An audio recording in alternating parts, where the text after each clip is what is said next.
magtrabaho na siya kasi hindi niya daw parang hindi para sa kanya. Ang tawag kasi doon, basta hindi siya aalis pero kapag may PK, if hindi kaya ni Kelly maka-attend, ako mag-a-attend, ganun. Kasi pwede naman pala yun.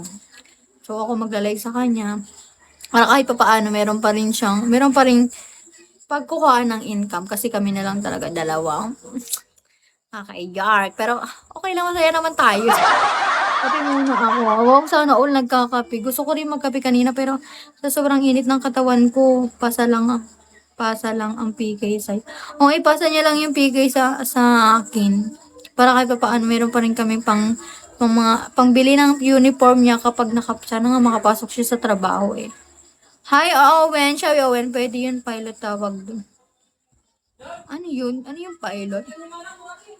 Thank you so much, Clark. Mag-out na din ako mamaya kasi ano, ganito pa naman ako pag nilalagnat ako, bigla ako nagsusuka. Ikaw ang magdala. Magdala ng, ano dadalhin ko? Yung ang pilot. Ah, okay. Hindi ko kasi alam yung bobo kasi ako. Wala. Hi, Owen. Hello. Ano yan? Uy, magpapaalam na ako. Hindi ko na talaga kaya. Parang gusto ko naman. Pero tapos bukas, tingnan ko kung makapag-live ako para kahit hindi nyo na ako bigyan guys, like ano na lang, kung makipagkwentuhan na ako. So, kasi kailangan ko nga makipagkwentuhan sa inyo. Kasi pag wala akong kausap, nababaliw na talaga ako. Sige na. Oo nga. Sige na. So, babay na punta lang ako saglit dun sa bye-bye guys. Hindi na muna makapag-thank you. Mamaya na lang guys. Bye-bye.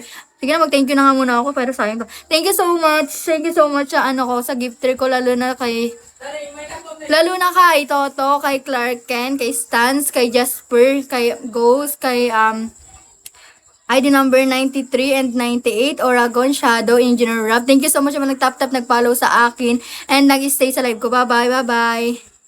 Yung interview, wag kalimutan. Yes, mother, hindi po. Nag-ano na si Kelly. Nakaka-memoration siya ng 5-5. Tapos maligo na siya para ma-fresh yung utak niya. So, hindi pa kalimutan namin. Sige, mother. Bye-bye. Good night po. Good night, everyone. Good night sa mga di pa nag-follow. Parang ako. Nakaka-5 na siya. Ang haba pala. Akala ko pag isang di ba, number 1. Ganyan lang kaikli. Alam, parang 2 sentence or 3 sentence yung mga. Kaya pala nakakalito. Sana wag naman lahat. Sana tanungin nilang, ano yung natutunan mo sa 11 gen? Ganun na lang, sana wag niyo pahirapan, guys. Kung gusto niyo makapagtrabaho yung mga tao, wag niyo pahirapan, di ba? Ganun desisyon. Bye everyone. Hit lang. Bye-bye.